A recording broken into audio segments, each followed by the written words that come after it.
Hola, muy buenos días a todos. Empezamos entonces nuestra sesión, la quinta sesión ya sobre buenas prácticas en el proceso editorial de revistas científicas LILACS. Yo voy a compartir aquí mi pantalla, solo un minuto. Como siempre, hacemos un repaso aquí de las actividades que fueron realizadas en la última sesión. Aqui.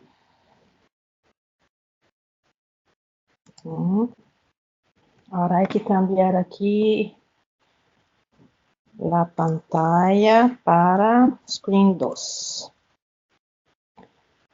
Muy bien, entonces aquí la revisión de la sesión pasada, de las respuestas que fueron dadas, ¿sí?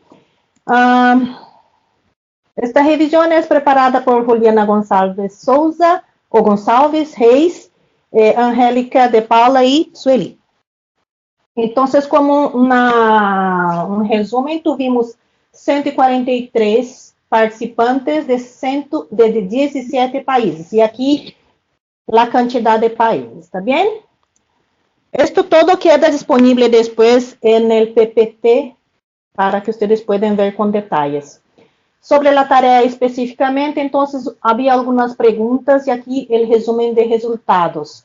Distribución de las condiciones de trabajo, y aquí entonces tuvimos había estas preguntas, ¿no? Los miembros de las revistas conocen su trabajo, entonces 82% respondieron que sí. ¿Sientes que tu trabajo es reconocido? También la gran mayoría, sí. La distribución del trabajo es igualitaria, aquí ya hubo un cambio interesante. ¿Te sientes con exceso de trabajo? También más o menos la misma cantidad reportó aquí, sí. Otra pregunta que fue hecha es, ¿usted tiene autonomía para cambios en los procesos y flujos de proceso editorial, de trabajo editorial? Y aquí la 55%, ¿no? Dijo que sí. Y grado de autonomía para cambiar procesos y flujos editoriales, entonces tuvimos aquí de 0 a 10, 30 respuestas no tienen autonomía, y aquí, separado, 48% más, 32% aquí, y 19% en medio. Y la producción editorial es subcontratada, aquí sobre la característica si ya hay una empresa subcontratada, solo 33% reportaron que hay una empresa, y si hay también un programa de aprendiz en la revista, y la mayoría, 76%, dijo que no. ¿Y cuántas personas contribuyen voluntariamente en el equipo editorial? Lo que se caracteriza aquí es que la mayoría tiene pocas personas que trabajan pocas personas trabajando en los equipos voluntariamente, ¿no? 77% de las 67 respuestas dijeron que no, poco más que la mitad. Bien, entonces creo que son estas, y al final de esta sesión de hoy, que es sobre ética en la publicación científica, lo mismo, vamos a tener algunas preguntas, y nosotros solicitamos que ustedes utilicen siempre el mismo correo electrónico que ustedes utilizaron para la inscripción, porque esto facilita a nosotros la identificación de quién son las personas. De la misma forma, también que el nombre personal sea completo, para que podamos hacer este match entre las actividades realizadas y también las tareas con la inscripción. ¿Está bien?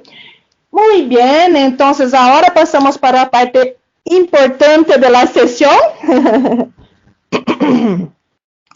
que es el tema de hoy. Entonces tenemos ética en la publicación científica, y tenemos doctora Lilian Caló, que es aquí de Bireme, que es química, formada por el Instituto de Química de la Universidad de São Paulo, doctora en bioquímica por la misma institución, y después becaria de posgrado en la Fundación Humboldt en Alemania. Después de concluir sus estudios, fue docente e investigadora en el Instituto de Química trabajó en la iniciativa privada como química industrial y actualmente sigue aquí en Vireme como coordinadora de comunicación científica. Entonces, paso la palabra, yo voy a solo cerrar aquí mi presentación y ya dejar la palabra con ella. Ok.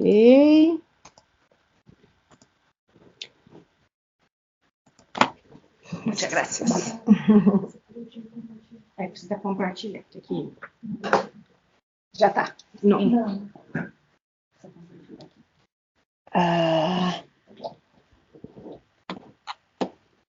Então, para compartilhar é... Vamos dar um Alt Tab. Tab. Aqui. Share. My screen. Screen 2. Aí. Aí, sempre na pantalla que está compartilhada, que está com este verde. Ah, ok. Ok. Tá, então é a principal aqui. E para ir mudando o slide, eu mudo aqui. Sim. Ok. Señores, muy buenos días o muy buenas tardes, no sé qué horas son en vuestros países. Es un placer aceptar la invitación de Sueli para hablar en las sesiones virtuales de buenas prácticas en editoración de revistas científicas para LILACS. Hoy día vamos a hablar de un tema bastante importante que es la ética en la publicación científica. Muy bien, entonces, ok, entonces tenemos tres temas principales. Tenemos ética en la publicación científica, el conflicto de interés y las revistas depredadoras. Y la ética y la ciencia deben ir de la mano. Muy bien, la ética en la investigación científica presupone la integridad de los investigadores y de todos los involucrados en los varios aspectos del proceso científico, o sea, el rigor metodológico en la planificación y la ejecución de los experimentos, el respeto a la dignidad y a los derechos de las personas y los animales involucrados, y la honestidad y la transparencia en la producción del conocimiento y en su relato. Muy bien, en los últimos años se observó un aumento muy fuerte de los casos de mala conducta científica y hay algunas hipótesis para explicar este aumento. Entonces vamos a ver cómo esto se pasa. Los códigos de conducta ética en investigación tuvieron origen después de la Segunda Guerra Mundial con el Código de Nuremberg. Entonces, disculpen. Entonces, en 1947, desculpe, um momento, por favor. Sueli, eles estão vendo o que eu estou vendo ali. Ok. Entonces, después de la Segunda Guerra Mundial, en 1947, después del juzgamiento de Nuremberg, se creó la Declaración de Helsinki. La Declaración de Helsinki fue adoptada por la 18ª Asamblea General de la Asociación Médica Mundial en Helsinki, Finlandia, en junio de 1964. La actualización más reciente de este documento fue publicada en 2013. Después ustedes tendrán acceso a esta presentación y en este link ustedes pueden encontrar entonces este documento, que son los Ethical Principles for Medical Research Involving Human Subjects. Entonces, el planeamiento y la ejecución de los experimentos deben estar de acuerdo con la Declaración de Helsinki, especialmente los que involucran seres humanos, animales, materiales o muestras humanas. Los autores deben todavía buscar aprobación de los protocolos de investigación por un comité independiente, como son los comités de ética en investigación institucionales. Entonces, las instituciones que tienen investigación deben nombrar un comité de ética en investigación formado por científicos que van a juzgar y analizar todas las requisiciones de investigación para ver si ellas están de acuerdo con la declaración del SINCI. No obstante, esta aprobación no impide a los editores de revistas científicas juzgar por ellos mismos si la investigación fue conducida apropiadamente desde el punto de vista ético. Siempre debe tener en los materiales y métodos el número de aprobación de lo protocolo experimental por el comité de ética. Los autores deben obtener los formularios de consentimiento informado debidamente firmado por los pacientes o por sus responsables. Los ensayos clínicos que involucran seres humanos deben estar registrados previamente en bases de datos de acceso abierto específicas para esta finalidad antes de iniciarse el reclutamiento del primer paciente. Vireme incluso participó de la creación del REBEC, que es el Registro Brasileño de Ensayos Clínicos, junto con el Ministerio de Salud de Brasil, que es una base de datos de acceso abierto para hacer el registro de los ensayos clínicos en Brasil y también en América Latina. Los resultados negativos o no concluyentes deben también ser publicados, pues que constituyen un resultado importante. Y los artículos que no cumplen con estas reglas y mencionan un ensayo clínico no deben ser aceptados para publicación. Muy bien. Las distorsiones en la investigación. Lo que constituye una distorsión en investigación científica. Por ejemplo, en la literatura se cita un artículo habiendo leído solamente el título o como mucho el resumen. Es una tendencia casi que universal. Leemos el título, el resumen y pensamos que comprendemos la totalidad del artículo. No es así. Una excepción, una manifestación de algo que no se lee en el resumen, que está en la discusión, que está en los resultados. No es posible comprender todo el artículo solo a través de las 200, 300 palabras que tiene un resumen, un abstract. Entonces es peligroso esta práctica de tener la impresión que conocemos un artículo solo porque hemos leído el título, el resumen y las palabras clave. En un artículo basado en un relato de caso o series de casos, se llega a una conclusión de relación causal entre el tratamiento o procedimiento y sus supuestos beneficios sin evidencia suficiente. Es común que se confunda dos observaciones paralelas, pero que no son causa y consecuencia. Hay muchos ejemplos en la literatura que son dos. Por ejemplo, podemos observar eso en nuestra vida cotidiana. Tenemos una gripe, ¿cómo se dice? Un resfriado.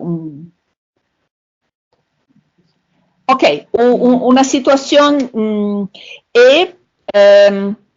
paralelamente tenemos también un dolor de estómago y son dos efectos. Son dos síntomas que no están correlacionados, simplemente surgieron al mismo tiempo. Entonces es difícil de encontrar o de concluir por una relación causa y efecto que una gripe pueda causar mal de estómago. ¿Entienden? O sea, es difícil concluir que un tratamiento o algo que fue administrado al paciente en facto causó la mejoría o la peora. Entonces necesitamos de evidencias muy fuertes para concluir entre la relación causal entre un procedimiento y sus beneficios o maleficios. Cuando durante el seguimiento de los pacientes se pierden muchos casos y se comprometen las características de la muestra inicial, se omite este hecho en el relato de la investigación. Empecé con 100 pacientes, pero perdí 40 pacientes por motivos varios. Pero no quería descontinuar este estudio, empezar de nuevo, entonces voy a omitir este fato de que perdí 40 pacientes. No, sigo con 100, pero todavía tengo 60 no más. Entonces, este es un hecho que tengo que comunicar, que la muestra inicial está descaracterizada. En la recolección de los datos se intenta de todas formas probar un punto de vista y se tergiversa el significado de los hallazgos a fin de que se encuadren en la hipótesis, pues que somos seres humanos que queremos descubrir algo innovador, queremos descubrir algo interesante. Entonces, aquel experimento que está en contra de nuestra hipótesis, tenemos una tendencia de decir, bueno, este día el experimento no andó bien, entonces podemos despreciarlo. No es así. Se investiga un tema con una muestra pequeña sin percibir que las conclusiones pueden ser influenciadas por el tamaño de la muestra. Muestras pequeñas pueden generar resultados que no sean significativos. Al interpretar los resultados, el autor no es equilibrado en la ponderación de los pros y contras de la investigación. Los datos presentados y su interpretación son confusos o inadecuados y no proporcionan un apoyo suficiente para las conclusiones. Para facilitar la publicación, se priorizan los resultados positivos y no se divulgan los resultados negativos. Entonces, como ustedes ven, hay una serie de hechos que son comunes en la vida de los investigadores y que muchas veces no se dan cuenta de que son distorsiones, son malas prácticas, son distorsiones éticas en la investigación y es por eso que los jefes de laboratorio, los más graduados, tienen que estar atentos en la orientación de los estudiantes, de los técnicos, para que este tipo de distorsiones no ocurra, porque esto cambia totalmente los resultados de la investigación. ¿Ok? Muy bien. La mala conducta científica incluye la fabricación de datos. Invento los datos. Dal cero, invento los datos. Falsificación y tratamiento de datos y de imágenes. Ayer me llamaron la atención que tratamiento de imágenes se dice en portugués. Por ejemplo, cuando paso un Photoshop a una imagen para tornarla mejor. Se hace con nuestras fotos en nuestros teléfonos celulares. Una foto está muy oscura, pero en fotos se puede hacer esto. En fotos de resultados de investigación podemos clarear, podemos hacer la foto más nítida, pero no podemos alterar las fotos puesto que eso puede constituir una mala conducta científica de mejorar los datos, mejorando una imagen de una célula o de algo así. Entonces es considerado mala conducta científica alterar las imágenes, así como alterar los datos. Entonces, tratamiento es común para portugués, pero no es un término correcto en español. El plagio, el autoplagio, plagio en mosaico, autoría fantasma, el ghostwriting.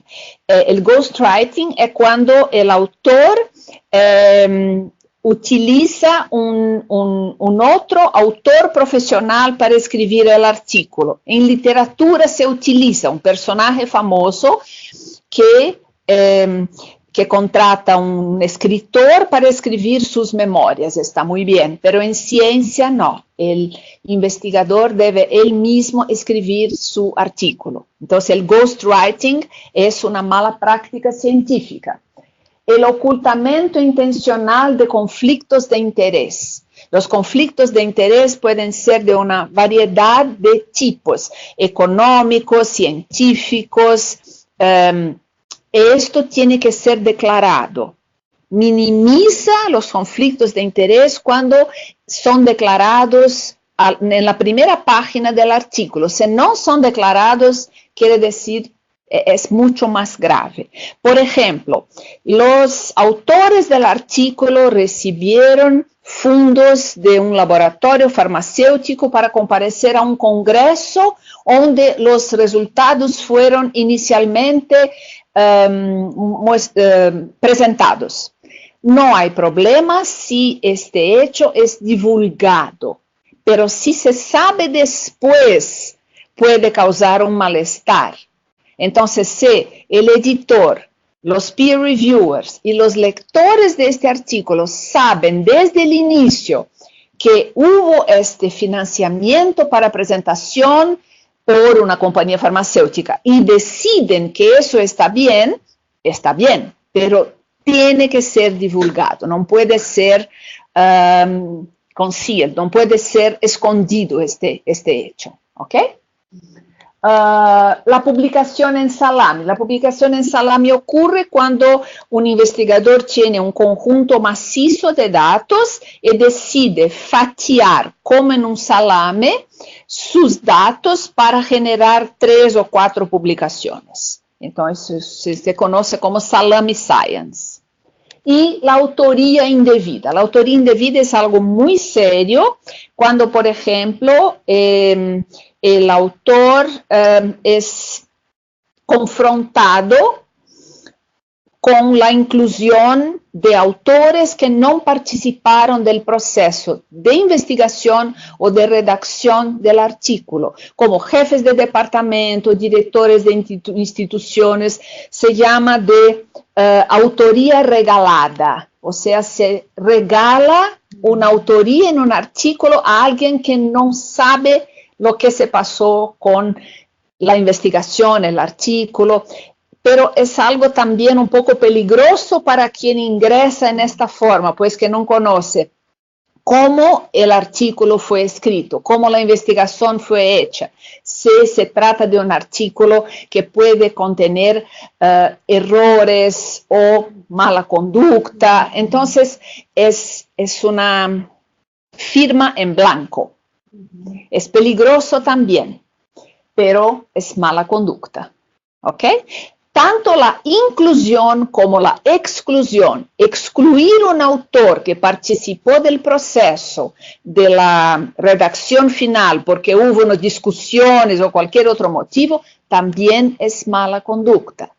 Entonces, los dos lados, la inclusión o la exclusión de autores constituyen mala conducta. Ok. Hay una cantidad enorme de formas de plagio. Como hablamos, fabricación de datos, falsificación. Entonces, hay tantas formas de plagio que los softwares automáticos tienen muchas veces, es imposible para estos softwares automáticos detectar Por ejemplo, el plagio en mosaico significa tomar textos de diferentes fuentes y construir un texto. Es imposible de detectar. El plagio de ideas no se detecta. El plagio accidental, bueno, es no intencionado, pero constituye un plagio. Lo plagio por los evaluadores, entonces se envía un artículo para peer review y los evaluadores, los revisores, se aprovechan de esta situación de tener este artículo no publicado y pueden robar estos datos y crear un artículo con su autoría. Es más frecuente de lo que se imagina. La publicación en salami, la publicación duplicada o redundante, la información duplicada, publicada como traducción. Se publica un artículo en inglés, después se publica en una otra revista en portugués, en español. También es considerado autoplagio. La autoría fantasma y la revisión por pares fraudulenta. El peer reviewer está de acuerdo con los autores para aprobar rápidamente un artículo, mismo si no tiene calidad editorial. Entonces, es como más o menos las cerraduras, ¿cómo se dice? La fechadura de puerta. Que se tornan cada vez más sofisticadas en la medida que los ladros se tornan cada vez más expertos en abrir cerraduras más difíciles. Entonces los autores inventan nuevas formas de plagiar una vez que los softwares están especializados en detectar formas de plagio. Cerradura de puerta, es eso. Ok, me entendieron. ¿Qué hacer cuando sospechas que has sido plagiado? Yo sospecho que plagiaron mi artículo publicado. ¿Qué debo hacer? Primera providencia es informar al editor de la revista donde se ha publicado el artículo que se sospecha plagio. El editor informa que la sospecha será investigada. Eso que el editor debe hacer. El editor verifica el grado de copiado. Entonces hay dos posibilidades. Si se trata de un plagio evidente, se contacta el autor responsable por escrito y se procede a efectuar una retractación del artículo. En caso que el autor no responda, su institución puede ser contactada para tomar medidas disciplinarias. Si en vez se trata de una copia menor o solo de frases cortas, sin atribución errónea de datos, el editor se pone en contacto con el autor y explica la posición de la revista y discute una corrección de la publicación haciendo referencia a los documentos originales si se han omitido anteriormente. O sea, tiene que hacer una citación de los textos que fueron copiados y una corrección del texto, entre comillas, de las partes que fueron copiadas. Pero no es necesario una retractación en el segundo caso, en el primer caso sí. Y el editor informa al autor plagiado, responde al autor que hizo la reclamación, las acciones de la revista. Muy bien. Entonces acá tenemos, por ejemplo, una página de un artículo que ha sido retractado. Entonces, esta retractación no debe ser simplemente una carta al editor. Debe tener una etiqueta prominente, aparecer en una página de impresión electrónica o numerada, incluida en una tabla de contenidos electrónica o impresa, para asegurar una indexación adecuada y su encabezado debe incluir el título del autor del artículo original. En la publicación en línea, la retractación y el artículo original deben vincularse de manera recíproca y el artículo retractado debe estar claramente etiquetado en todas sus formas. el resumen, el texto completo, el PDF, HTML, todas las formas, o sea, cuando se busca por este artículo en bases de datos, en Google, en cualquier forma, siempre aparecerá la marca retractado.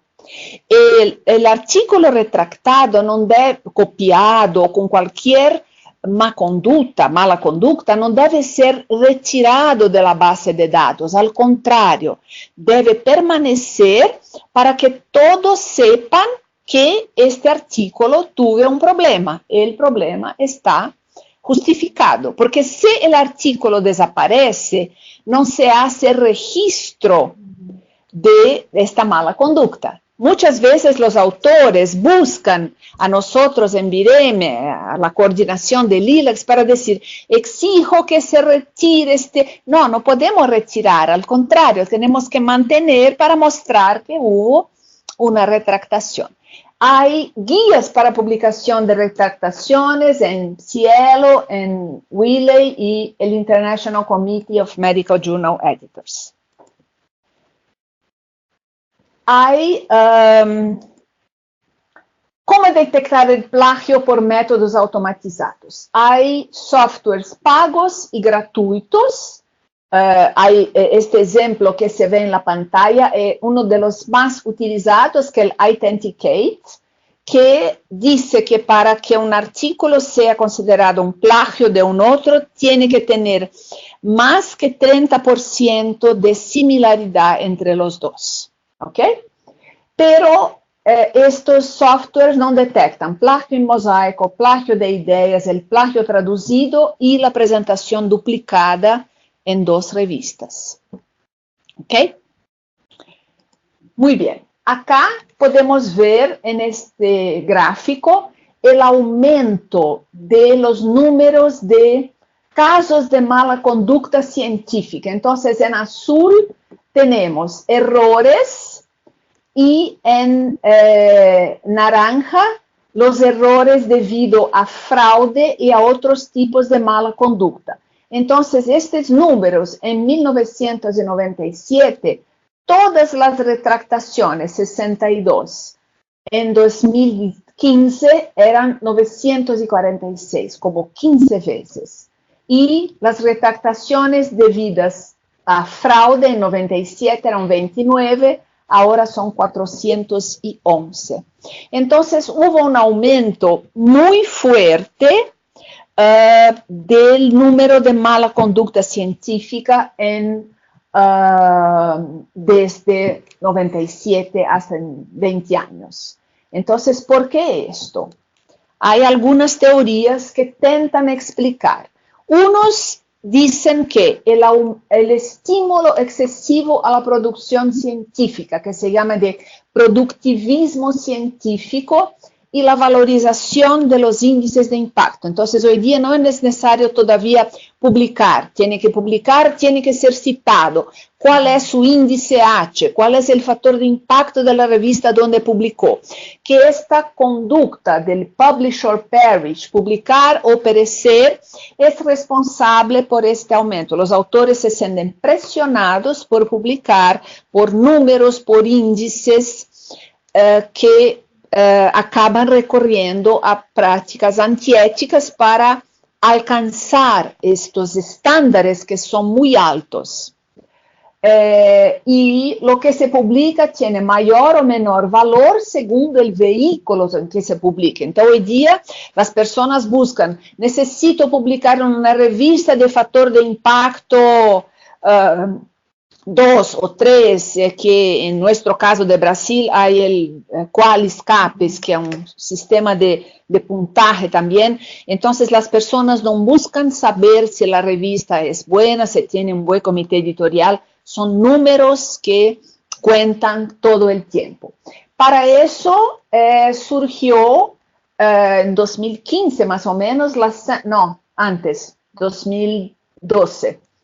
La San Francisco Declaration and Research Assessment, el link también está disponible, una carta que fue acordada en San Francisco que recomienda no usar el factor de impacto de Web of Science para evaluar a los investigadores. Volviendo un poco al origen del factor de impacto, el factor de impacto fue creado más o menos en 1967 por Eugene Garfield, quien fundó el Institute for Scientific Information, que dio origen a la Web of Science de hoy día. Y él creó el factor de impacto para apoyar a los bibliotecólogos qué revistas deberían suscribir y no para evaluar investigadores. Entonces, ellos proponen volver el factor de impacto a su rol original. Utilicen el factor de impacto para avaliar revistas y no investigadores. Entonces, los que firmaron esa declaración, investigadores, instituciones, se proponen a utilizar formas alternativas para contratar investigadores, promoción en la carrera, que no utilicen el factor de impacto. Y una pregunta: ¿la mala práctica científica es una decorrente de formación moral precaria, falta de ética o falta de entrenamiento científico? Es difícil de responder, pues que un joven puede cometer un error de excluir un experimento que según él no andó bien, pues que estaba fuera de su línea, de su hipótesis inicial. Tal vez él piensa, no puedo considerarlo, pues que está en contrario con lo que queremos probar. Tal vez él piense que no se trata de mala conducta, y sí de una conducta científica. Entonces, el entrenamiento científico es importante. Entonces, un investigador que tenga 20 estudiantes y no tiene tiempo para hacer una orientación propia, es culpable también. Entonces, esta pregunta recorre que la mala conducta científica puede no ser una falta de ética o una formación moral precaria, puede ser una falta de entrenamiento. Entonces tenemos que preocuparnos con eso también. Muy bien. La reproducibilidad. La reproducibilidad es algo también muy, muy delicado en los resultados de investigación.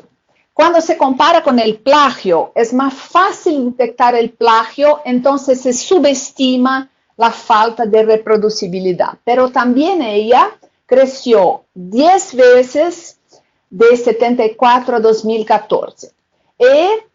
Este tema es particularmente difícil para los ensayos clínicos. Entonces, un estudio con 2.000 retractaciones en PubMed, por fraude en PubMed, mostraron que 21% son debido a errores y 67% debido a mala conducta científica, lo que muestra también que la presión por publicar y la inherente condición del investigador, que es descubrir algo innovador, pueden ser responsables por eso también.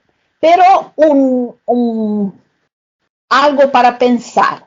Hay un modelo matemático propuesto por el investigador John Ioannidis de la Universidad de Stanford, que prevé que más de 50%, la referencia está aquí abajo, en la parte azul,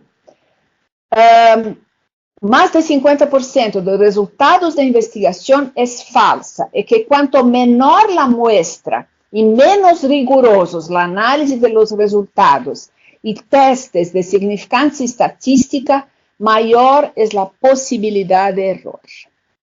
Eso es algo para no dormir la noche.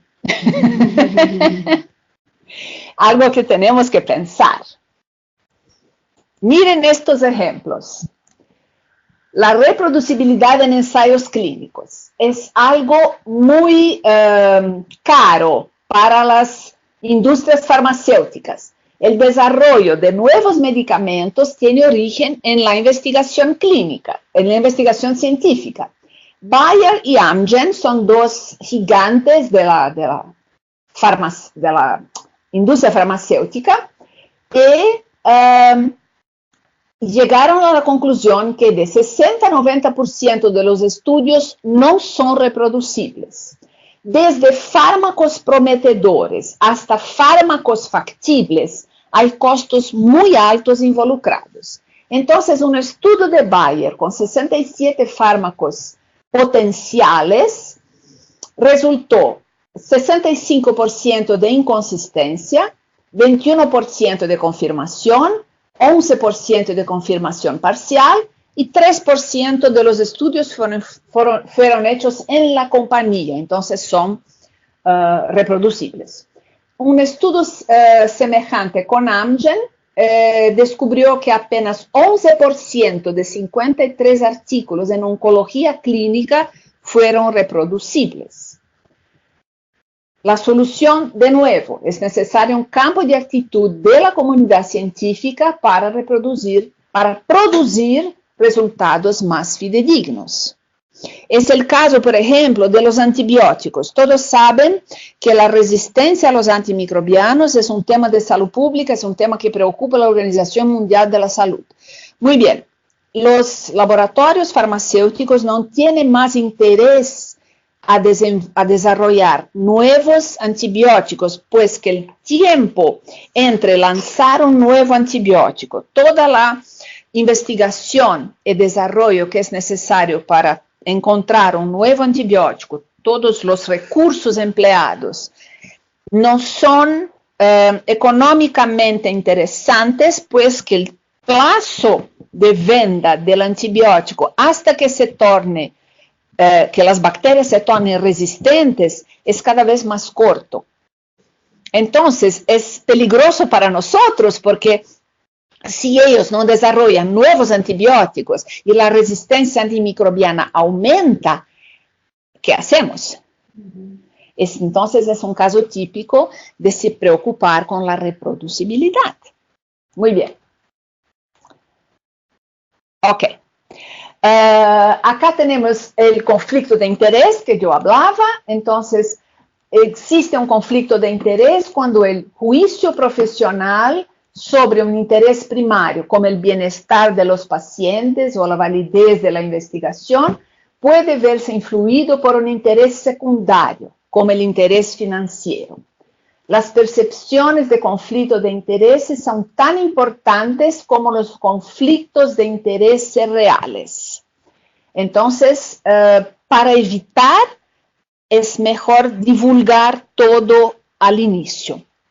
Entonces, las relaciones personales, financieras, intelectuales, académicas, intereses corporativos, son los conflictos más fácilmente identificables y lo más probables de disminuir la credibilidad de los autores involucrados. Entonces, todo eso puede generar conflicto de interés, entonces es mejor utilizar una de estas formas para divulgar los conflictos de interés.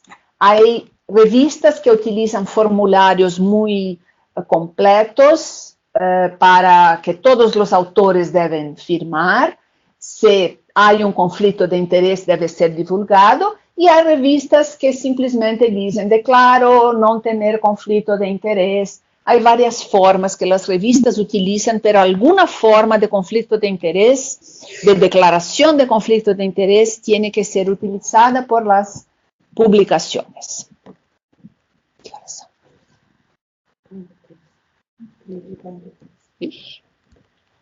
Ainda bem que eu falei que eu falo pouco. Ok, ahora quería abordar un tema que son las revistas depredadoras, que es algo también que preocupa. La publicación predatoria o depredadora es una forma fraudulenta de negocio que involucra revistas que se llaman pseudo-journals y editoriales supuestamente de acceso abierto. Consiste en explotar y cobrar a los autores tasas de publicación sin proporcionar los servicios editoriales y beneficios ofrecidos por revistas legítimas, sean estas de acceso abierto o no.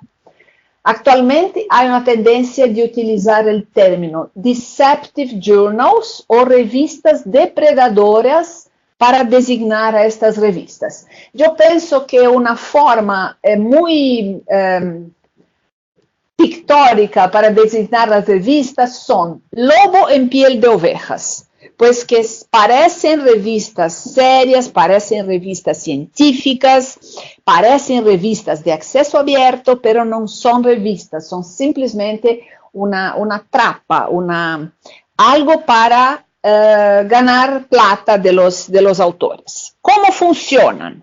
Funcionan así.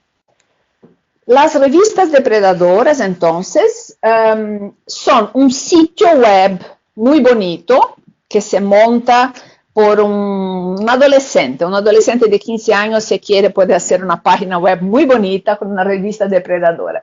Pero hay organizaciones muy poderosas por detrás, entonces el chiste de un adolescente fue solo para hacer un chiste, no hay nada de adolescente en esas organizaciones, son gente muy seria que gana mucho dinero y no hay forma legal hasta ahora, por lo menos que yo conozca, no hay una forma legal de interromper este comercio. Entonces envían emails, call for papers a los autores, y aseguran una publicación rápida, 15, 20 días del envío. No hacen revisión por pares porque no se publica en 15, 20 días con peer review, es imposible. Ellos aseguran el contrario, pero es imposible hacer peer review en 15, 20 días. Y aceptan artículos fabricados o ficticios, basta que se pague, ellos publican cualquier cosa, ¿ok? Hay siempre cobro de tasa de publicación que puede ser tan baja como $90 y puede ir hasta 2.000 pounds o $2.000, puede ser cara también. Las revistas se dicen independientes, o sea, no están vinculadas a ninguna institución de investigación, institución gubernamental, institución de enseñanza. Somos revistas independientes, no existe revista independiente. Una revista siempre tiene una institución por detrás, es lo que le da credibilidad. ¿Ok? Otra cosa, el editor jefe, el cuerpo editorial son ficticios, muchas veces los nombres son inventados y no es posible encontrar producción científica en su nombre. Tome una revista depredadora, busque el nombre del editor en Google Scholar. Es imposible encontrar un único paper del editor jefe, que debería ser alguien con una carrera promisora, con papers. No hay. Envían correos electrónicos a los autores para enviar artículos o para formar parte del comité editorial. Yo conozco algunos investigadores jóvenes en Brasil, serios, que respondieron, me invitaron a ser parte del comité editorial de una revista, se sintieron lisonjeados, se dice, se sintieron honrados con la invitación y aceptaron. O sea, están emprestando su buen nombre a hacer parte de un negocio millonario. Entonces, estén atentos, no respondan a los emails, no autoricen a incluir su nombre de pesquisador serio en estas revistas, ¿ok? Los nombres de las revistas y los sitios web son similares de las revistas renombradas, como cualquier producto fake, relojes Rolex y relojes Polex o algo así, es siempre algo fake, a fin de engañar a los autores. Se llaman American Journal of Pediatrics, European Journal of Orthopedics y otros nombres así bonitos. A veces los ISSN son falsos y publican factores de impacto inexistentes. ¿Por qué? Porque para buscar un factor de impacto, uno tiene que tener acceso a la base de Web of Science, JCR, que es paga. Entonces, es difícil de confirmar el factor de impacto, no es todos que tienen acceso. Entonces, ellos publican. Nosotros sabemos que el factor de impacto es, por ejemplo, 2.387. Son 3 algarismos después de la casa decimal. Ellos publican 2.84. Solo 2 algarismos después de la decimal. Entonces, son pequeños detalles que dicen, esto es falso. Pero si uno busca en la base de JCR, de Web of Science, no encuentra la revista, evidentemente. ¿Ok? No están indexadas en directorios o bases de datos. Por ejemplo, DOAJ, el Directory Open Access Journals, en Lilacs, en Cielo, en Web of Science, en PubMed, en Scopus, no están. Busquen que no están. Las revistas, una recomendación. Una revista puede no nacer predatoria con esa finalidad, pero las revistas que dejan de cumplir con los criterios de las bases de datos donde están indexadas, deja de hacer un peer review criterioso, deja de actualizar su cuerpo editorial, deja de actualizar las instrucciones a los autores, puede adquirir características de revistas depredadoras. Entonces, es por eso que uno tiene que estar atento para no se tornar similar a una revista depredadora por la falta de cuidado editorial. Entonces, tiene que renovar su página web, tiene que renovar su comité editorial. Si el editor cambió, tiene que actualizar el sitio web con el cambio del nuevo nombre, email del editor. Si un editor cambió, falleció, algo así, tiene que estar siempre actualizado, pues que si alguien busca información sobre la revista, encuentra algo que no está bien, puede concluir erróneamente que se trata de una revista depredadora, cuando no es. Entonces, hoy día tenemos que estar atentos. ¿Ok? Muy bien, estoy terminando, juro. ¿Cómo evitar las revistas depredadoras? Muy bien, el hecho de cobrar tasas de publicación, las APC, Article Processing Charge, por sí mismo no califica a una revista o a un publisher como predador. Nosotros conocemos muy bien Lilacs, Cielo, PubMed Central, BMJ, una serie, Redalyc, Latindex, una serie de bases que tienen revistas de acceso abierto, algunas cobran tasa de publicación que no son depredadoras. Entonces, lo hacen para mantener su modelo de negocios en acceso abierto. Entonces, estén atentos a las diferencias. APC no es sinónimo de revista depredadora. Verificar la institución responsable. Las revistas depredadoras en general carecen de una institución responsable. Verificar si están indexadas en DOAJ y en las principales bases de datos. Verificar si el editor jefe, el comité editorial, si es posible encontrar producción científica de esos profesionales en Google Scholar, que es la más fácil de encontrar. Hay una buena noticia. Brasil y América Latina no publican, no editan revistas depredadoras. No es una práctica que utilizamos en nuestro continente. Se utiliza mucho en India, en China, donde los autores tienen que recorrer a ese tipo de revista para pasar en un concurso. Nosotros acá en América Latina no tenemos este tipo de revista. Hay todavía un sitio muy útil que se llama Think, Check, Submit. Piense, revise, envíe. Que tiene también una página en español y hay también traducciones en portugués, en varios idiomas. Que es ese link acá. Entonces voy a mostrar este sitio que es muy útil, que indica un paso a paso de cómo hacer para verificar si la revista, antes de someter un artículo, si la revista es depredadora o no. Entonces, es la forma más segura é este sítio. Todavia, há uma lista de Jeffrey Beal. Jeffrey Beal é um bibliotecólogo norte-americano que mantém uma lista de revistas e editoriales depredadoras. Acá está o link.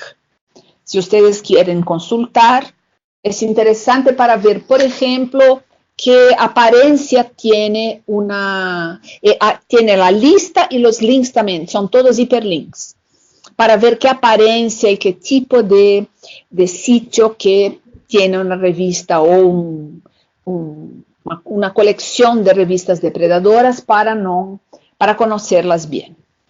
Ok? Então, senhores, eu penso que é isto. Acá está a lista de referências bibliográficas de todo que foi citado nesta apresentação. Ok? E muchas gracias. Estou à disposição.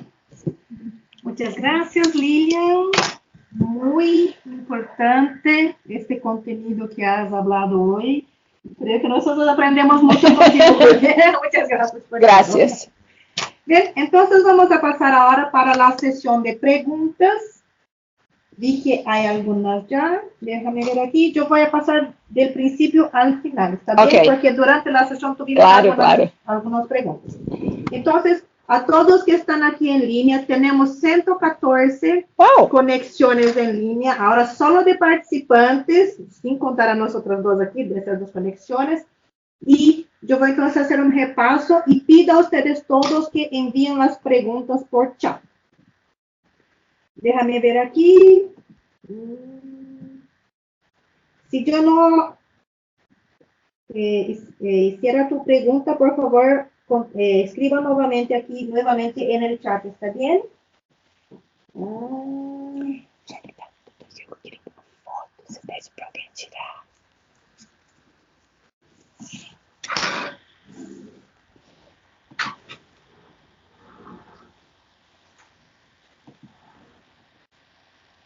Luciana Rocha Crua pergunta.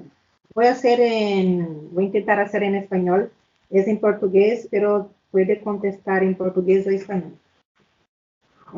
Si en un artículo aparecen muchas y muchas citas de diversos autores, N después de comillas, ¿esto es considerado plagio o un artículo fraco? ¿O esto es aceptable? ¿Existe una métrica para no citaciones en un artículo? Es un poco complicado. Vou fazer em português. Se em um artigo aparecem muitas e muitas citações de diversos autores, isso é considerado plágio ou artigo fraco? Ou isso é aceitável? Existe uma métrica para o número de citações em um artigo? O número de citações em um artigo? O número de citações em um artigo. Não. Ok. Não. Português ou espanhol? Uma pergunta ali complicada em português. Ok. Nome dela? Luciana. Luciana, deixa eu ver se eu entendi sua pergunta, se não escreve um comentário. Repara, você não consegue identificar plágio através de citação. Então, são duas coisas completamente diferentes. Você pode ter um artigo muito bom, sem nenhum tipo de plágio, que é muito citado, e você pode ter um artigo muito bom, que não tem uma citação. Então, são duas métricas completamente diferentes. Citação está normalmente relacionado à qualidade do artigo. Então, eu tenho um artigo, ele tem 200 citações, uau, isso é ótimo, é bárbaro, é maravilhoso, eu vou ter um índice H fantástico, né? E isso é lindo. Agora, existem vários trabalhos que analisam por que você cita um artigo e não o outro, tem toda uma filosofia por trás disso, tá? Não vem ao caso agora, mas você pode ter um artigo plagiado que tem um monte de citações, mas são tratados em departamentos diferentes, tá? Não importa que um artigo plagiado tenha tido 200 citações, ele vai ser retratado, ele vai sofrer todas as penalidades que sofre um artigo plagiado, ok? Não importa se ele foi bom, foi ótimo, o pessoal gostou, legal, ele vai ser tratado como um artigo plagiado, ele vai ser retratado, o autor vai sofrer sanções, tudo direitinho, tá? Então, são duas métricas completamente diferentes. A citação é uma coisa, o plágio é outra. Eu acho que eu não entendi a pergunta. Então explica. Deixa eu tentar. Quando um artigo ele é formado de várias citações. Sabe quando você pega... muitas referências bibliográficas? Não.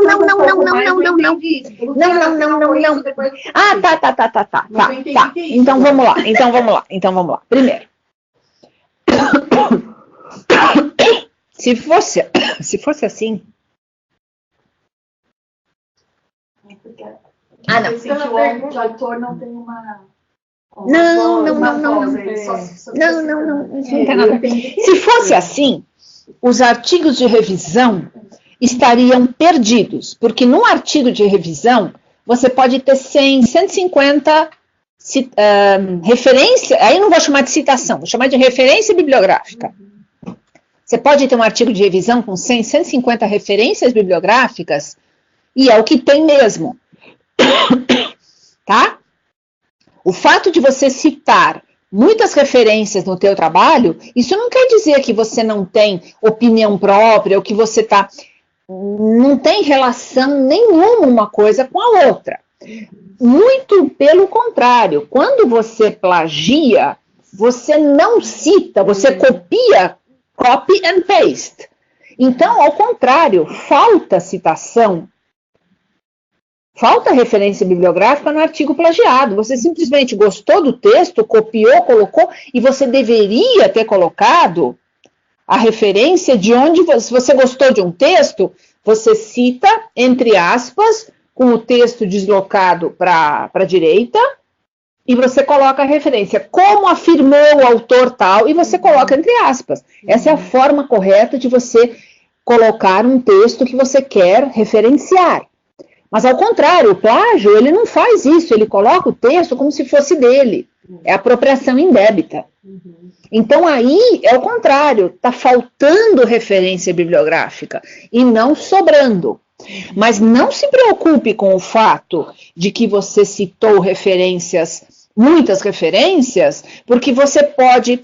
As duas partes do texto onde você mais cita referência é a introdução, para você entrar no tema, e a discussão, tá? Resultado quase não tem, material e método tem um pouquinho, mas acabou. Então, eu não vejo relação de você ter muito ou poucas referências bibliográficas com plagiar. Plagiar, você simplesmente se apropria de trechos do artigo, ou de ideias, ou de resultados. Muita gente, por exemplo, coloca um gráfico que não foi produzido naquele estudo. É um gráfico que tem outra publicação, tá? E aquilo deveria estar muito bem especificado que é de outra publicação na própria legenda. E às vezes isso está meio dúbio. Você olha assim, você fala, ué, esse gráfico... Aí você tem que ler assim com muito cuidado para descobrir que aquele gráfico não foi os próprios autores que fizeram, eles pegaram de outra publicação. E até esqueceram de pedir autorização para o publisher, que normalmente você tem que pedir. Aí é problema. Só que ninguém detectou, eles deram sorte até agora. Mas... faltou, geralmente o problema é que falta citação, e não citação em excesso. Então, não se preocupe com excesso de citação. A pergunta de Fresia Solis, buenos dias. Quantas funções ou atividades deve realizar o investigador para ser considerado autor? Ok. Isso está muito claramente definido. Eu tenho internet aqui?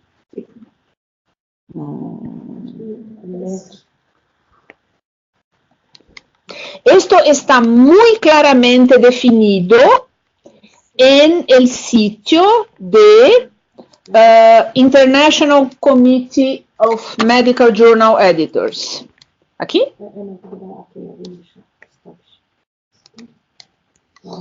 E aí, como é que eu faço? Aqui, share novamente, my screen, e agora volver ao browser.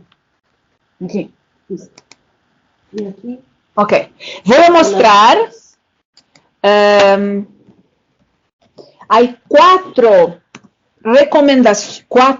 regras que devem ser defining the role of authors. Ok.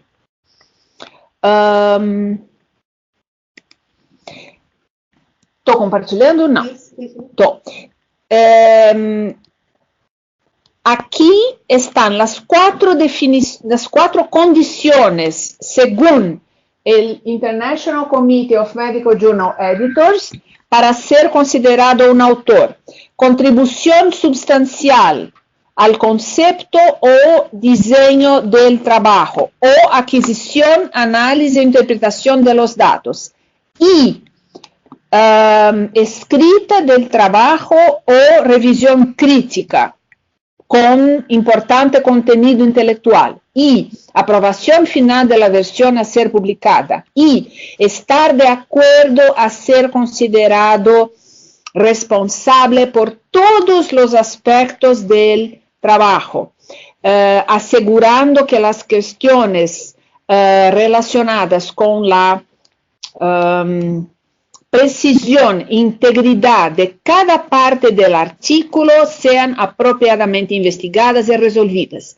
Entonces, eso significa que estas cuatro condiciones tienen que ser cumplidas por todos que se consideran autores.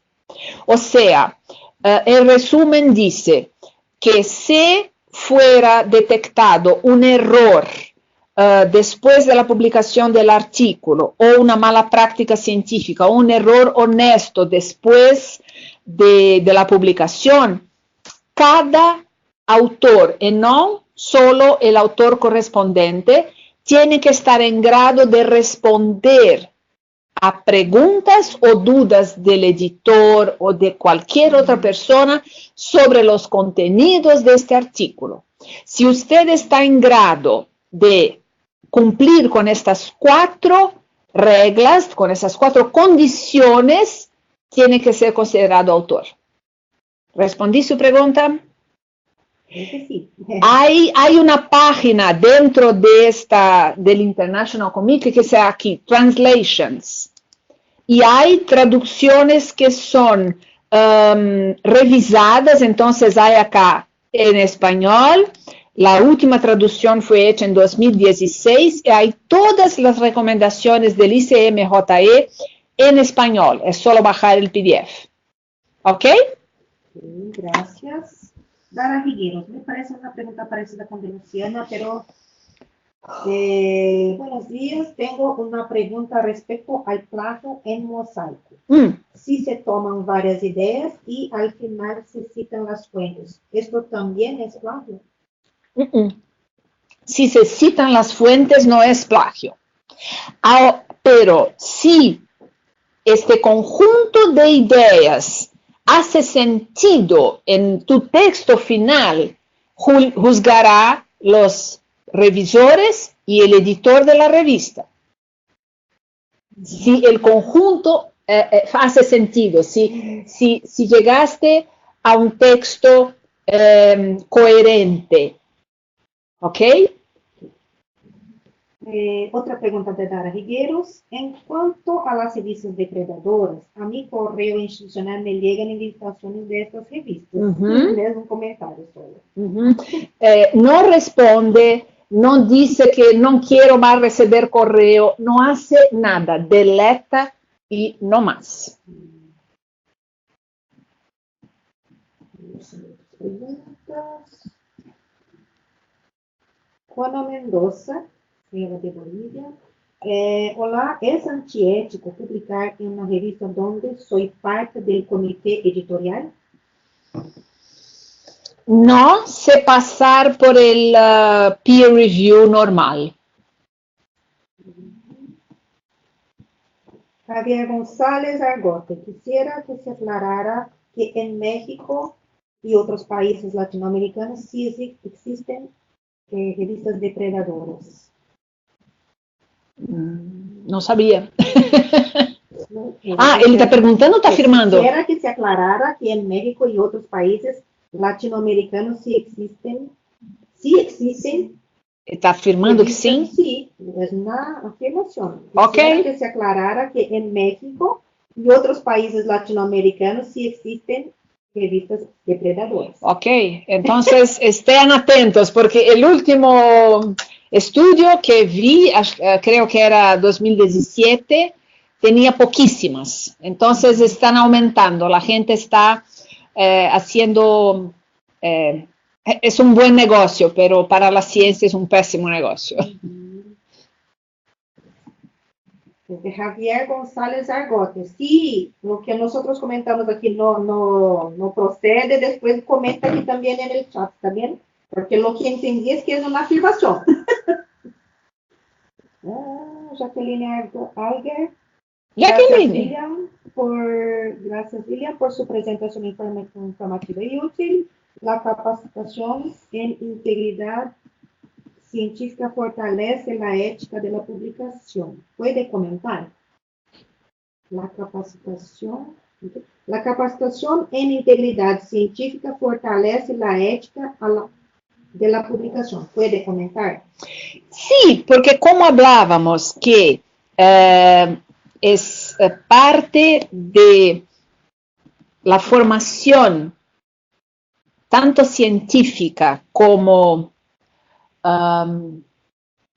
de los estudiantes, de los médicos, de los profesionales, comprender lo que constituye una mala práctica científica es importante para saber lo que es cierto hacer, lo que no es cierto hacer. Entonces, como hablábamos de la integridad, que es importante explicar y conocer todas estas reglas éticas, pues que si los jóvenes, los estudiantes no conocen estas reglas, pueden imaginar que muchas actitudes no son infracciones éticas, son procedimientos normales. Puedo elegir qué datos voy a considerar en mi trabajo. Normalmente podría pensar que sí.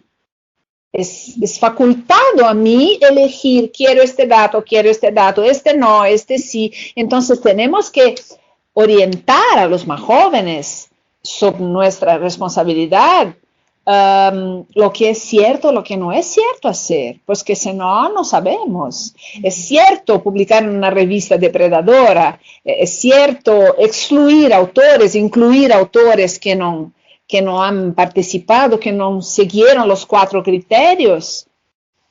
Todo eso tiene que ser enseñado, pues que si no, ¿cómo uno va a saber que se trata de una mala práctica si no fue informado sobre las reglas éticas? Es necesario, sí. Leandro Fontenelle, convido a palestrante a comentar os méritos relativos de listas negras, como a antiga lista de ideal e positivas como a do Duarte. Tá, português, né? Vamos lá. Ok, a lista do Jeffrey Beal, ele tirou de circulação, colocou de novo. Eu citei aqui porque eu citei o maior número possível de formas que alguém tem de evitar as revistas predatórias. Eu prefiro o Think, Check, Submit, porque aí você não depende de uma lista e de um critério que alguém utilizou. Você mesmo chega a essa conclusão. Eu dei alguns critérios que eu prefiro que sejam aplicados a cada situação. O DOAJ é uma excelente fonte de referência, mas eu conheço muitas revistas de acesso aberto que, pela dificuldade que é o processo de submissão ao DOAJ, ele é trabalhoso. Tá? Você tem um formulário com mais de 50 questões algumas revistas mais incipientes não submeteram ainda ao DOAJ, depois que ele tirou todo mundo da base, e todo mundo todas as revistas que queriam ingressar tiveram que ressubmeter. Está corretíssimo, tá? O que o DOAJ fez é exemplar. Eu estou abrigando revista predatória, ok, sai todo mundo e todo mundo submete de novo. Está correto. Mas o formulário ficou mais difícil. Então, o fato da revista não estar em DOAJ também não quer dizer que ela seja predatória. É um critério muito duro. Tem um monte de revista nova, revistas menores, revistas com comitês editoriais, revistas que não tem DOI. Não vai conseguir entrar em DOAJ, concorda? E a gente conhece um monte de revista que não tem DOI. Então, precisa ter um certo cuidado de... Agora, o exemplo positivo é você mesmo ter um senso crítico e dizer, produção científica do comitê editorial, instituição responsável, 15 dias de publicação, deixa dar uma olhada nos artigos, em que base de dados ela está indexada, qual é a cara do site, enfim. Você vai criando um senso crítico de que você consegue julgar se uma revista é predatória ou não, e uma ajudinha do site lá.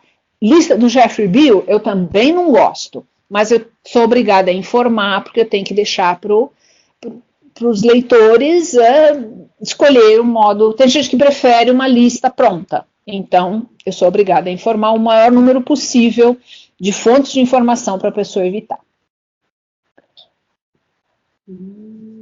Alessandro Cavalcante. Tenho duas dúvidas. A primeira é como se configura o plágio da ideia, isto é, um autor pode afirmar que outro cometeu plágio ou desenvolver um estudo semelhante? A segunda, a cópia de um fluxograma pode ser considerado plágio? São questões muito delicadas. Esse plágio de ideias é difícil de provar. Eu passei por uma questão parecida com essa no meu doutorado, onde eu tinha um determinado veio de pesquisa e alguém do meu próprio laboratório, da equipe, um belo dia aparece com um trabalho idêntico. Mas era parte da equipe, eu não podia falar nada. Enfim, meu orientador era uma pessoa excepcional, professor acima de qualquer suspeita, muito legal, eu fui falar com ele, ele reconheceu e ele falou assim, não podemos fazer nada. Porque não queria criar um mal-estar, e ok, eu já estava terminando o doutorado, já estava embarcando para a Alemanha, ele falou, deixa quieto, mas aconteceu assim, em casa, entre aspas, e eu não pude fazer muita coisa.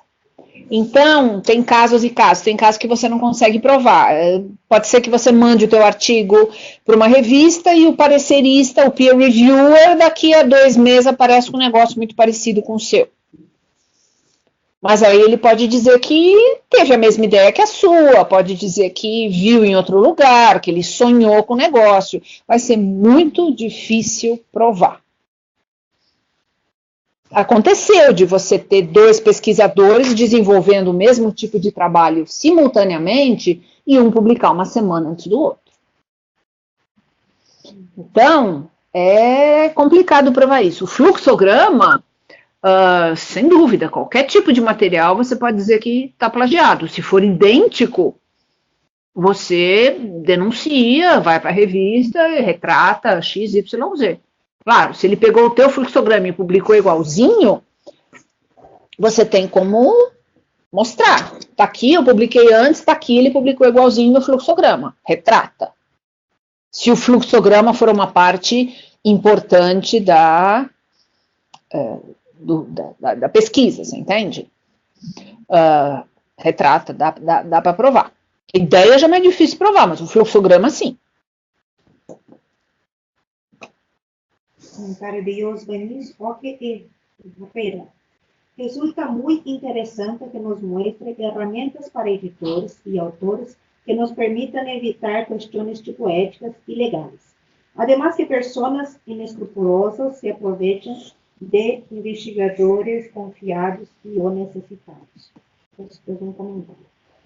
Auralicete Madariaga Monroy.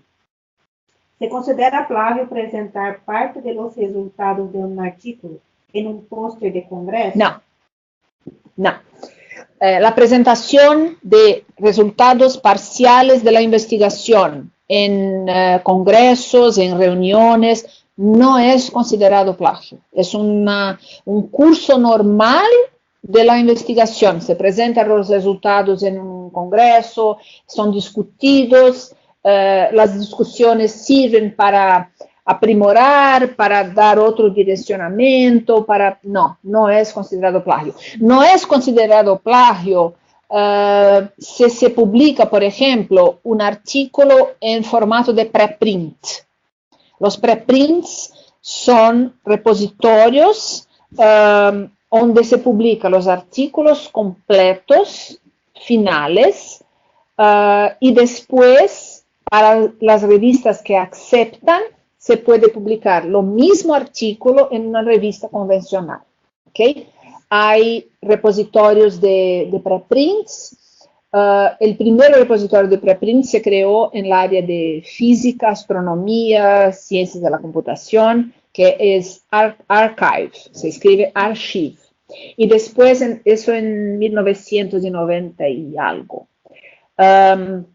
96, algo así.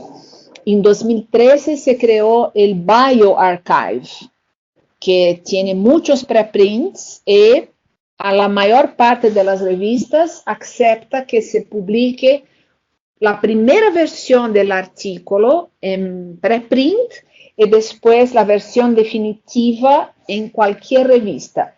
Que yo sepa, el New England Journal of Medicine y hay otra revista también muy de élite que no acepta artículos publicados previamente como preprints. Nature acepta, Science acepta, el Lancet acepta. Entonces, los preprints están muy, o sea, se publica es exactamente para tener un canal donde se publica un artículo para garantizar la autoría en primer lugar. Tengo un resultado muy interesante, no quiero esperar 6 meses para pasar por peer review. Publica en un repositorio de preprint y también como es abierto y cualquier uno puede hacer comentarios, tengo un peer review informal que puede darme sugerencias para aprimorar este artículo, puedo hacer modificaciones como en Google Docs. Todas las versiones son salvas y después puedo tomar este artículo final y presentar a una revista formal. Y hay revistas que no aceptan, poquísimas y la mayor parte acepta. Y no es considerado plagio porque en la primera línea del artículo se dice: este manuscrito está publicado como preprint en... los preprints tienen DOI, pueden ser citados. Entonces, si eso no es considerado plagio, un paper presentado en un congreso, seguramente no es plagio. Tranquilo. Olga Guía, si un artículo fue presentado como tesis de grado por uno de los autores, sin conocimiento de los otros autores, quienes lo habían enviado a la revista para revisión y publicación, actualizado y con varios arreglos según ellos, ¿se puede publicar o constituiría plagio? Yo no comprendí bien por qué los otros autores no sabían que este material era parte de una tesis. Si un artículo fue presentado como tesis de grado por uno de los autores, sin conocimiento de los otros autores, quienes lo habían enviado a la revista para revisión y publicación, actualizado y con varios arreglos según ellos, ¿se puede publicar o constituiría? No, porque una tesis una tesis es algo, un artículo es otra cosa, no hay ningún problema. Centenas de artículos basados en tesis son realizados todos los días. Entonces, una tesis es algo, un artículo es otro. Son dos canales diferentes, no hay ningún problema. Si el artículo no fue presentado en otra revista solo como tesis, no es plagio. No hay ningún problema. No hay no hay problema. No hay ningún problema porque el motor de producción de artículos son los cursos de posgrado. Y los cursos de posgrado generan tesis. Entonces, en todo el mundo, no es solo acá. Entonces, no hay ningún problema. Tesis, artículos, son dos cosas paralelas, viven juntas, no hay ningún problema. Sí, yo estoy solo pensando aquí porque yo sé de algunos casos, por ejemplo, aquí en Brasil, donde incluso han cambiado el proceso de tesis y crearon algo como un artículo que es escrito dentro de la tesis. Sí, o sea, por ejemplo, si usted tiene 3 artículos durante el doctorado, no necesitas escribir una tesis así enorme, hace una introducción, los 3 artículos, una conclusión y tiene la tesis. Es algo más sencillo, pero los 3 artículos están allá. 3 artículos publicados, como presentados, ok, pero son 3 artículos. Los artículos son artículos, pero una tesis formal, tradicional, no hay ningún conflicto con el artículo. Ningún problema. Javier González Argote, solo eso quisiera que se tuviera en cuenta. Muchas han cesado, pero aún persisten algunas en México, al menos que tenga conocimiento.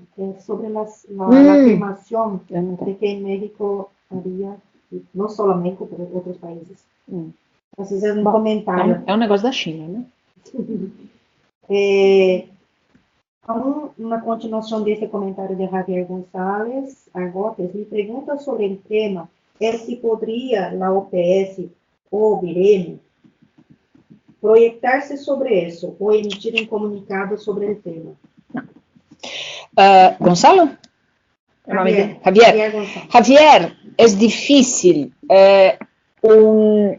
Pues que no hay un órgano supra interpaíses, porque muchas veces la revista está siendo editada en México, pero el país que recibe los créditos puede ser un otro país, entonces tendría que tener un órgano acima de los países para que tuviera una regulamentación. Después, ellos no están cometiendo un crimen del punto de vista. Lo que están anunciando, anuncian un sitio bonito para publicar rápidamente los artículos y disponibilizarlos en línea. Entregan. Que los están acusando de que el comité editorial no es serio. ¿Con qué criterio? Están tomando tasas de publicación. Hay otras revistas que lo hacen también. O sea, ¿cuál es el crimen de que los acusan?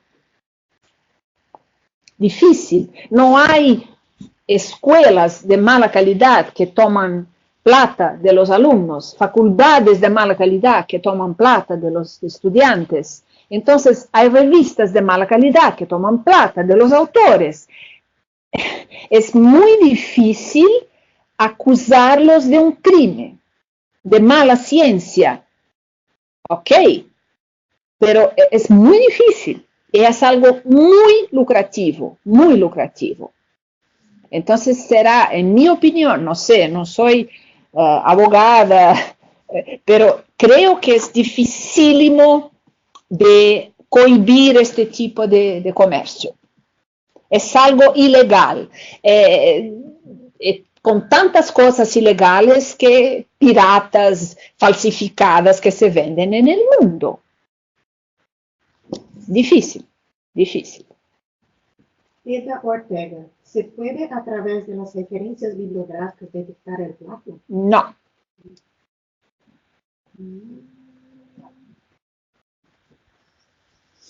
atenta ao Ana software. Maria Rojas Silva.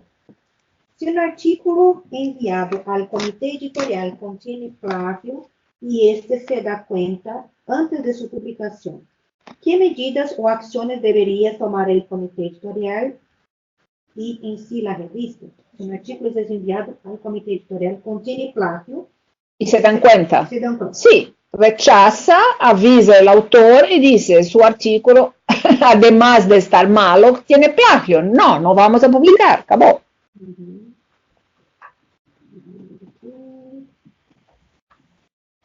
Un comentario un poco grande de Giovanna Moya. Saludos desde Honduras. Considero necesario que en las revistas científicas existan personas con la función específica de revisar todos los aspectos éticos de la revista científica. Yeah, right. Aunque existen softwares para revisar el plagio, debemos revisar detenidamente que los autores tengan una buena conducta científica en todos los aspectos que se han mencionado en esta ponencia.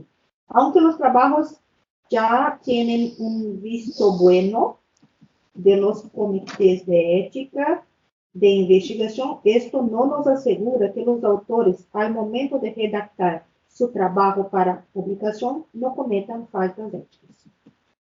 Es un comentario. Sería, ¿cómo es el nombre de ella? Giovanna Moya.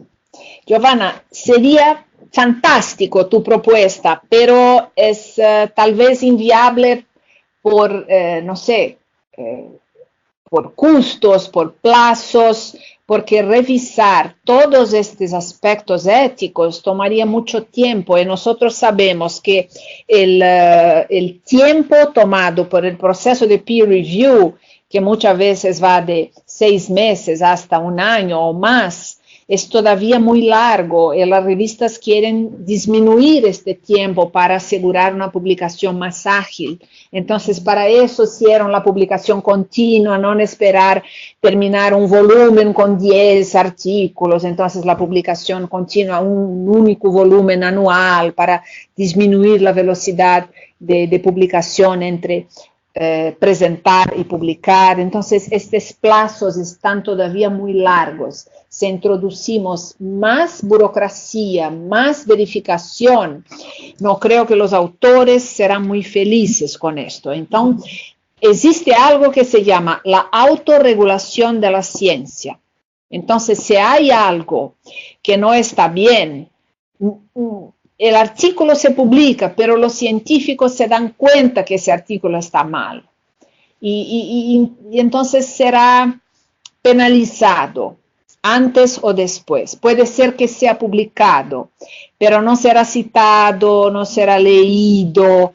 Y entonces es muy difícil garantizar todo antes de la publicación, pues que si no es inviable.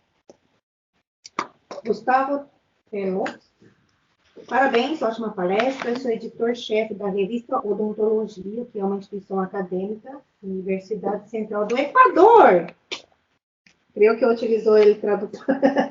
Pelas normas dos indexadores, a gente tem que publicar até 50% dos artigos de produção da universidade, e nós, alguns do corpo editorial interno da universidade, passamos pelo processo todo de revisão por pares, externos e internacionais, para a publicação dos artigos.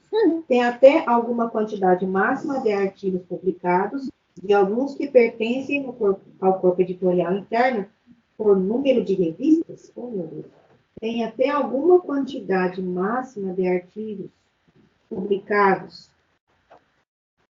por alguns que pertençam ao corpo editorial, o número máximo de artigos publicados pelo corpo editorial. Okay. Ou devemos publicar na nossa revista de jeito nenhum. Não, isso cada um faz as regras. Não. Como é o nome dele? Gustavo. Não existem regras tão rígidas, não deve publicar de jeito nenhum. Honduras, não? Equador. Porque, creio que ele incluiu em Google Tradutor. Ok. Vai ver, ele é brasileiro. Pode ser. Qual é o sobrenome dele? Telo. Gustavo. Gustavo, ok, si estás en Honduras, entonces hablas español. No creo que debe haber reglas rígidas para decir, no, el cuerpo editorial no puede publicar jamás en la revista institucional. No creo que un editor o un miembro de un comité editorial debe publicar apenas en su revista. Debe publicar en una revista eventualmente y publica en las otras también. Pero no hay nada así tan rígido. Si tiene un artículo que está bien para ser publicado en esa revista, sí puede publicar, con tanto que pase por el peer review, publica editoriales, publica... Entonces, no hay reglas así tan rígidas, no debemos publicar jamás, ¿no? No estamos en Harvard, no es algo así tan rígido que no puede jamás publicar, ¿no?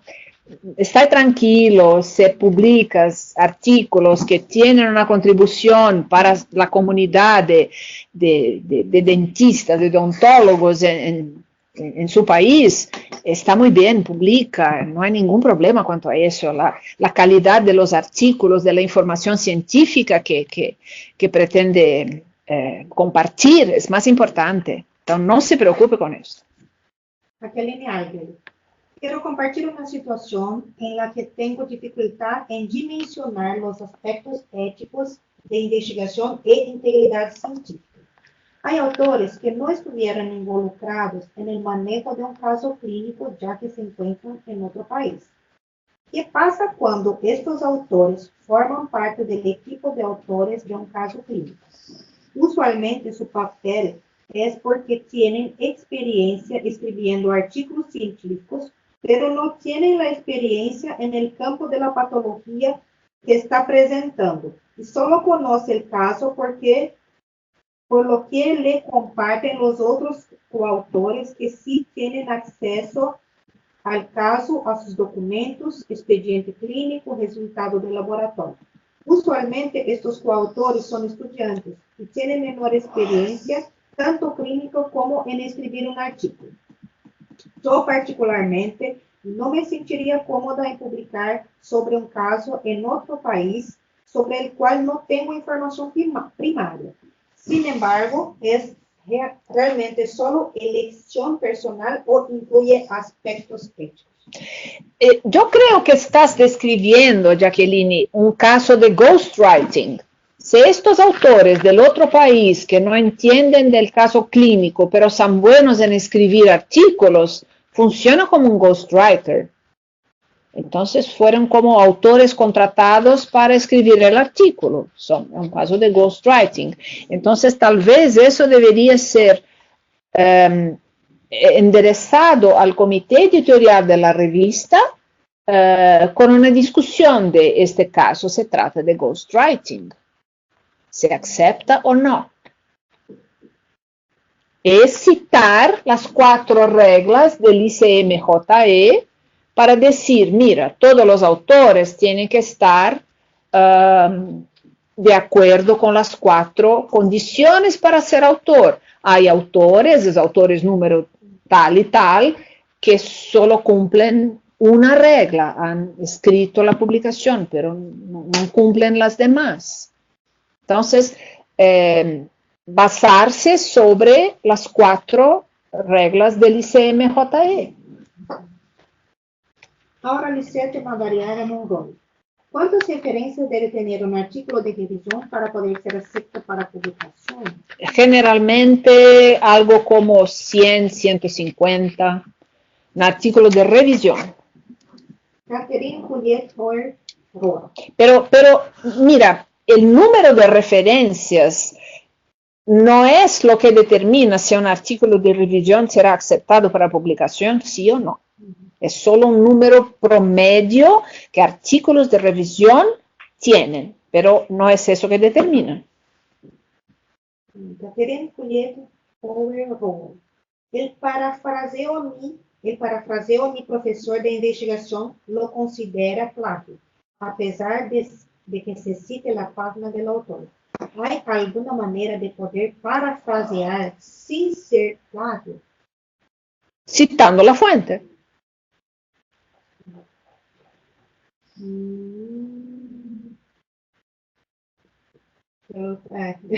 Dara Rigueiro contestando outro comentário sobre quando recebi a invitação destas revistas Depredadores. Graças, já os tenho catalogados como spam. Isso. Alessandro Cavalcante. Boa tarde. A mesma pergunta. A mesma pergunta, já contestamos.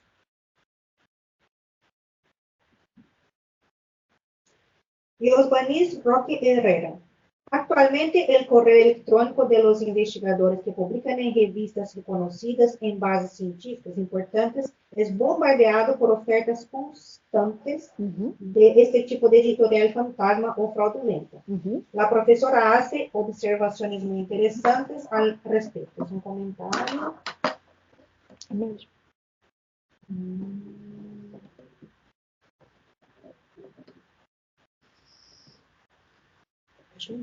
Dara Rigueiros. En cuanto a la presentación de congresos, en la revista se puede indicar que los avances de la investigación se presentaron en el congreso tal. Sí.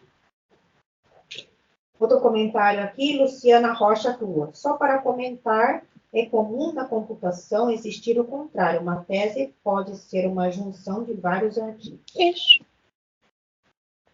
Muitas áreas, não só a computação. Arnaldo Alcides González. Una vez copié un párrafo de un trabajo que me trajeron, lo pegué en Google y me trajo el artículo completo, y era de otro autor. Un comentario. Está vendo só? Gustavo Telo. Estoy en Ecuador. Pero eres brasileño, Gustavo? Solo una curiosidad. Creo que la última pregunta aquí, Jaqueline Algan. Pienso que no es ghostwriting, porque aparecen como autores, no está escondido. ¿El ghostwriter está escondido? Sí, pero es un caso de ghostwriting aparente, así. Pero los que escribieron el artículo están en la función de ghostwriting, porque no saben nada de la investigación.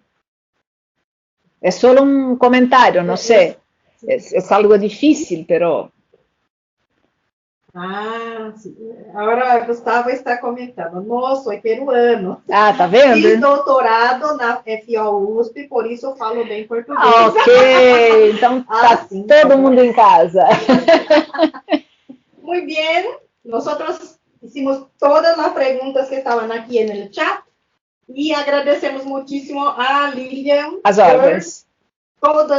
por la presentación muy importante, que realmente fue, yo vi, Angélica anotando ahí, para identificar las revistas depredadoras, ¿no? Entonces es algo que nosotros también vamos a aprovechar en nuestro proceso de evaluación de revistas. Entonces, muchas gracias por todo esto. Gracias a ustedes todos por oírme y tener paciencia de escucharme. Muchas gracias. Entonces, muchas gracias a todos. Aún en este momento tenemos 97 conexiones y durante todo este proceso tuvimos más de 100. Entonces, esto realmente muestra que todo el contenido es muy importante y hubo muchas preguntas aquí, ¿no? Entonces, muchas gracias, Lilian. Muchísimas gracias. Y hasta la próxima sesión. Hasta la próxima. Solo entonces para volver aquí, nosotros tenemos... ¿puedo? Claro. Sí, ya. Tengo que mostrar a ustedes que hay entonces un formulario para tarea de ustedes, con preguntas. Casi se me olvidó esto. Yo voy entonces a proyectar aquí, compartir para ustedes. Share my screen. Entonces, queridos, por favor, no se olviden que nosotros tenemos también preguntas que fueran hechas a ustedes sobre este tema de ética en la publicación científica. Y la fecha límite para envío de la tarea es 1 de agosto. ¿Está bien? Este enlace va a estar en la página después que salgan de la sesión virtual, como siempre. Y nosotros entonces aguardamos a las respuestas de ustedes a esta sesión.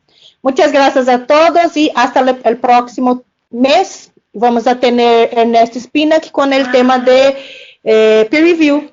Sí, evaluación por pares. ¿Está bien? Entonces, gracias a todos y nos vemos en el próximo mes. Chao, chao. Déjame cerrar aqui. Tiene que fazer online do Uruguai. Ah, esse. Sim. Você pode fechar para mim?